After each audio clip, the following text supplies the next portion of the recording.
Hello there.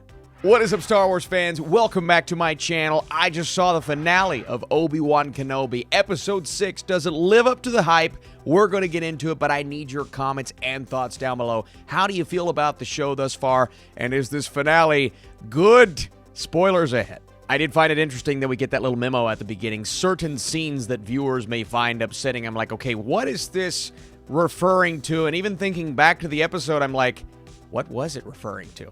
I still don't know. But we have two very distinct storylines going on in this episode. We have Reva going after Luke, and then, of course, Obi-Wan and Darth Vader, their showdown. And we'll get into that showdown in just a second. Before I do, if you all are here and you like these videos, let me know. We're going to do more episode reviews on Disney+, and we'll definitely be talking more Star Wars on this channel. I do want to point out a line that Uncle Owen's wife says. She says, "We're enough, you and me. We can defend this home and protect Luke." And then I think to the scene where their bodies are charred in episode 4, I'm like, well, you weren't enough then, were you? But we get a beautiful goodbye, if you will, even though technically it's not, between Leia and Obi-Wan.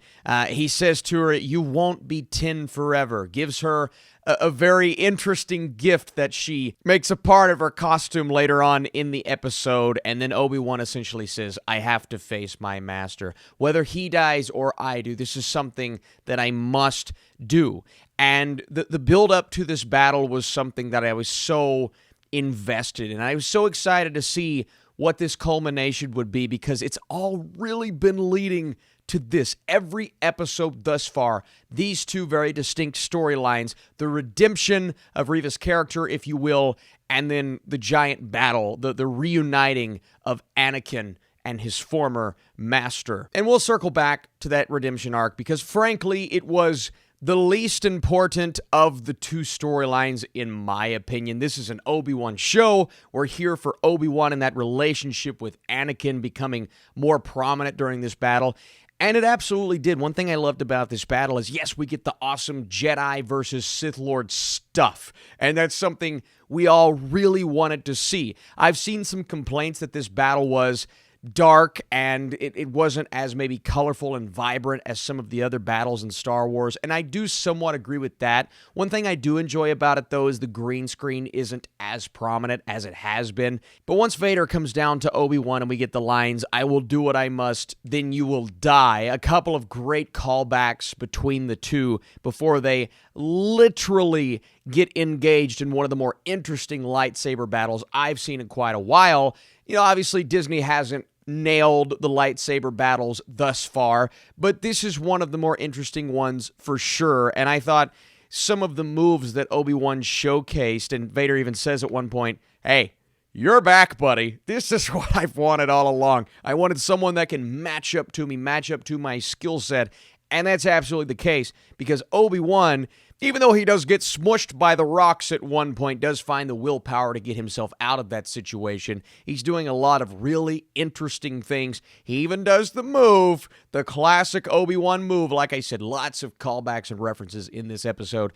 And a lot of the Star Wars that we get nowadays, it relies on nostalgia. Sometimes it's good, sometimes it's shoehorn like Rise of Skywalker. In my opinion, there were a couple of things in this episode that did feel shoehorned, but the moves and the lines of dialogue during the battle, these all felt authentic for me. The interaction between Vader, Anakin is no longer here, at least for the most part, and they make that very clear. There are so many evident things about the way that they interact that feel natural, even though they are calling us back to things that we know and love.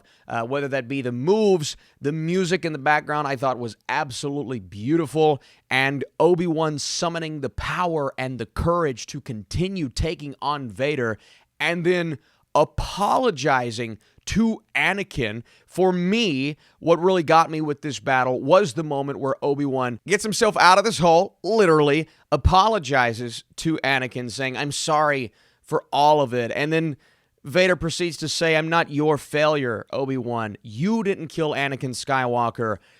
I did." Obi-Wan shedding tears, saying, "Then my friend is truly dead." These were the moments for me that hit me so hard, because you genuinely feel the master and his former apprentice having this conversation, and the hatred that comes from Vader when you start to hear less of James Earl Jones and more of Hayden Christensen. The voice box is going in and out, and you feel the pain and the agony within his voice. Say what you will about some of the moments during the build-up so far. That moment for me is peak Star Wars. Like, that's one of the coolest moments I've seen during the Disney era.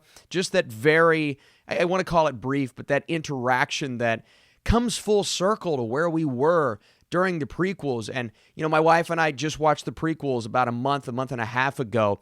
And to see that, what happens on Mustafar, and now this moment between two incredible Force user and Obi-Wan finally returning to form in this episode. It was so beautiful to see, and it was almost poetic. Star Wars has always felt like Shakespeare to me, and that felt like a very Shakespearean moment, and understandably so, there will be those who hate this episode regardless, but even if you don't like the other storyline happening here, there's so much to appreciate within this storyline, and I do think this finale nailed exactly what it was trying to do between those two characters. There's no doubt in my mind that storyline was absolutely knocked out of the park. So you also have to talk about the other side of things and kind of that redemption arc of this youngling who watched Anakin tear down all of her peers, all of these other children, and trying her best to become this Inquisitor. And we saw the return of the Grand Inquisitor in the last episode,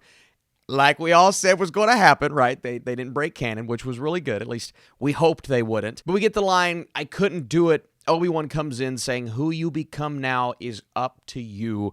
A very well-earned moment for a story that was somewhat obvious as to where it was going. And again, I'm still not entirely sure about the Inquisitors in general. I thought a lot of the performances there were lackluster. The character herself and the storyline did have a really interesting resolution in this episode, so you do have to give it up for that. I appreciate that, the way that it all kind of came together. And then the the meeting between Obi-Wan and Luke Skywalker when Uncle Owen says, "Hey, you saved him.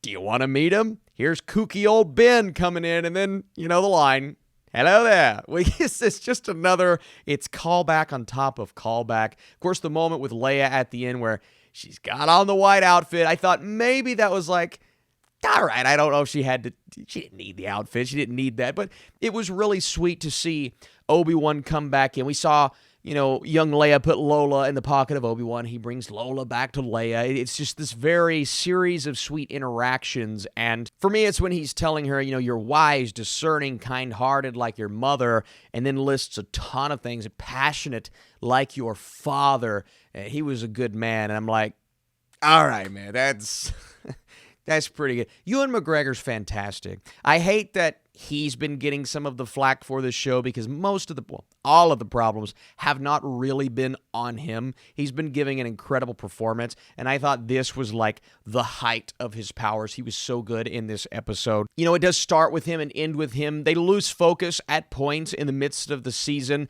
but we do get that shot of him riding off into the sunset. And oh, by the way, we can't not talk about the return of Liam Neeson as Qui-Gon. I was like, are they going to do it? And he kept calling out to Master, are we going to get a ever so brief interaction between the two? And we do. Not only do we see the return of Qui-Gon, the Force Ghost, but we get a kind of a silly, it almost felt like when Yoda comes back and has conversations, a nice interaction between the two. And that relationship, boom, you're right back in it. And you get that chemistry, even though clearly they were green screen and not in the same, whatever.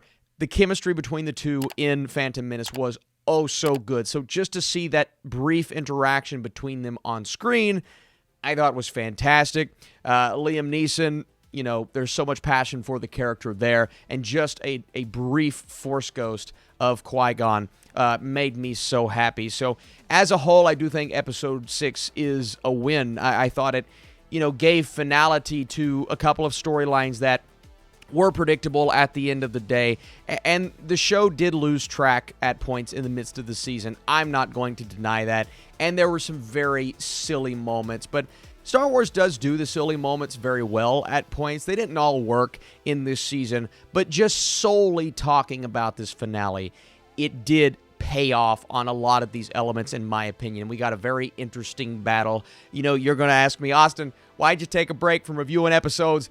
I just, looking at the comments section, I just didn't want to have to deal with it anymore. I needed a break. But we're back. We had to talk about the finale, and I appreciate all of you all for joining me, leaving your thoughts, your emotions during this battle. How did you feel to see all of the intense and almost terrifying things between these two, and all of the buildup that has been, prominent for years and years, and now that culmination? We know where it goes, right? With A New Hope, we understand where that is headed. And I get the complaints of people, there's no point to have an Obi-Wan show in the first place. Sure, but I don't think that's talking about the show in general. I think that's just a thing. Like, we don't need a show to fill in the gaps. But what'd you think of this episode specifically? I need your thoughts. Agree or disagree? All of your thoughts are welcome down below, as long as they're respectful. All right, guys, you're the best. Thanks for watching. See you soon.